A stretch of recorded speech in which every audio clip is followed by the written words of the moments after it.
The Mill on the Floss آسیاب روی فلاس رود by George Eliot. نوشته جورج الیوت. Retold by Florence Bell. بازنویسی شده توسط فلورنس بل. از انتشارات میلان. نویسنده کتاب در اصل خانم ماری ان اونز هستند. چون در قرن 18 میلادی در انگلستان ناشران کتابی که توسط زنان نوشته میشد رو منتشر نمی‌کردند، او یک اسم مردانه برای خود انتخاب کرد. این نویسنده انگلیسی در 1819 به دنیا آمد و در 1880 درگذشت.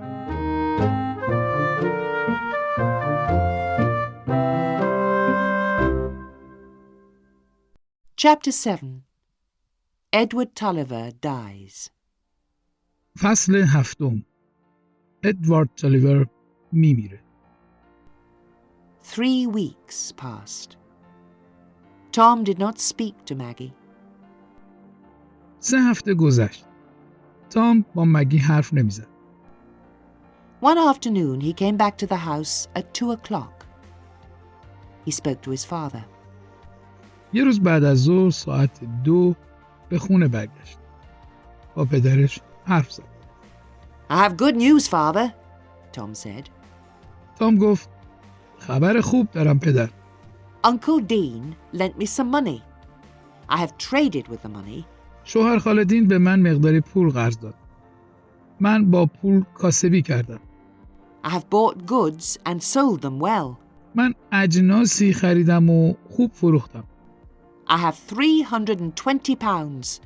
We can pay lawyer Wakeham. من 320 پوند دارم. ما میتونیم به وکیل ویکم پرداخت کنیم. Bessie, said Mr. Tulliver, we have a good son. آقای تولیور گفت بسی ما پسر خوبی داریم. The next afternoon, Mr. Tulliver went to St. Ogg's with Tom. بعد از ظهر روز بعد آقای تولیور با تام به سنت اوگ رفت. They rode their horses to lawyer Wakeham's office. اونا سوار بر اسب‌های خود به دفتر وکیل ویکم رفتن. The lawyer was not there, but they left 300 pounds for him. وکیل اونجا نبود، اما 300 پوند برای او گذاشتن. Then Tom went to the office of Guest and Company. سپس تام به دفتر گست اند کامپنی رفت. Mr. Tulliver rode back to the mill. آقای تولیور سوار بر اسب به آسیاب برگشت. A man on a horse was waiting outside the mill. It was lawyer Wakeham. مردی سوار بر اسب بیرون آسیاب منتظر بود. وکیل ویکم بود. I want to speak to you, Tulliver, said Wakeham. ویکم گفت من میخوام با تو حرف بزنم تالیور. I will speak first, Mr. Tulliver shouted. آقای تولیور فریاد زد من اول حرف میزنم. I have left 300 pounds at your office. من 300 پوند در دفترت گذاشتم. I have paid you all your money. من همه پول تو رو پرداخت کردم. I will not work for you now. حالا برات کار نخواهم کرد. Good. I don't want you, Wakeham replied. ویکم پاسخ داد خوبه. من تو رو نمیخوام. You are a very stupid man, Tulliver. تو آدم خیلی احمقی هستی تالیور. And you are a very bad man, Tulliver shouted. تالیور فریاد زد و تو مرد بسیار بدی هستی. I'm going, Wakeham said. Move your horse. ویکم گفت من میخوام برم. اسبت رو بکش کنار. Mr. Tulliver lifted his riding whip. He rode towards the lawyer. آقای تولیور شلاق سوارکاری خودش رو بلند کرد. سواره به سمت وکیل رفت. Wakeham's horse was frightened. It turned suddenly and Wakeham fell to the ground. اسب ویکم وحشت کرده بود. ناگهان چرخید و وکیل روی زمین افتاد. Mr. Tulliver got off his horse. He started to beat the lawyer with his riding whip. آقای تولیور از اسبش پیاده شد. او شروع به زدن وکیل با شلاق سوارکاریش کرد. Help! Help! Wakeham shouted. ویکم فریاد میزد کمک! کمک! Maggie and Mrs. Tulliver ran out of the house. مگی و خانم تولیور از خونه بیرون زدن. Maggie screamed. "Stop, Father, stop!" she shouted. مگی جیغ کشید. او داد زد. بس کن پدر، بس کن. She held her father's arms. "Please stop, Father," she said. دست پدرش رو گرفته بود.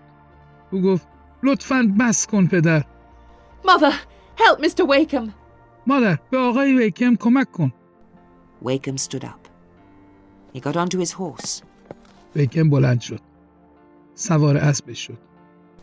"I will not forget this, Tulliver," he said. او گفت من اینو فراموش نمی کنم تالیور. And he rode slowly away. و او به آرومی دور شد. Father, come into the house. said Maggie. مگی گفت پدر به خونه بیا. Mr. Tulliver did not move. "I am ill," he said. آقای تالیور حرکت نکرد. او گفت من بیمارم. Help me. There is a pain in my head. کمکم کن. دردی توی سرمه. Maggie and her mother took Mr. Tulliver into the house. مگی و مادرش آقای تالیور رو به خانه بردن. "Go and get Tom," Mr. Tulliver said. آقای تالیور گفت برو تامو بیار. Maggie ran to St. Dogs. She went to Guest and Company's office. مگی به سمت سند اوکس دوید. او به دفتر گست اند کامپانی رفت. Come quickly, Tom. She said. او گفت زود بیا تام. Mr. Tulliver lay in bed. He could not move. He was very ill. آقای تالیور در رخت خواب دراز کشیده بود. نمیتونست حرکت کنه. اون خیلی مریض بود. Tom, Maggie and Mrs. Tulliver sat by the bed. تام، مگی و خانم تالیور کنار تخت نشسته بودن. "What shall I do, Father?" asked Tom. تام پرسید چی کار باید بکنم پدر؟ "Save your money. Buy the mill from Wakeham," Mr. Tulliver said. آقای تالیور گفت پول تو پس انداز کن. آسیاب رو از ویکم بخر. "Yes, Father," said Tom. تام گفت بله پدر. "Take care of your mother and take care of your sister," Mr. Tulliver said. آقای تالیور گفت مراقب مادرت باش و مراقب خواهرت باش. "Yes, Father, I will," said Tom. تام گفت بله پدر، خواهم بود.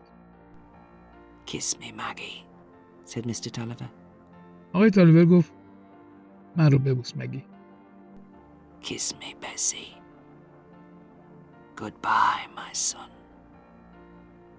And he died. من رو ببوس بسی. خدا حافظ پسرم.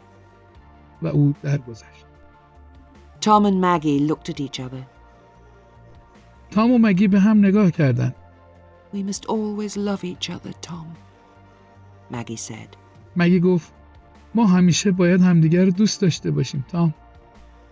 Tom held his sister's hand. "Yes, Maggie," he said. تام دست خواهرش رو گرفت.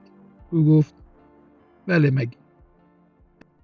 ادامه داستان رو در قسمت بعد ببینید. امیدوارم خوشتون اومده باشه. از اینکه تا انتهای ویدیو رو نگاه کردید از شما سپاسگزارم. اگر از اون خوشتون اومده لطفاً اون رو لایک کنید و اگر عضو کانال نیستید آن رو سابسکرایب کرده و دکمه زنگوله را بزنید. منتظر کامنت های شما هستم.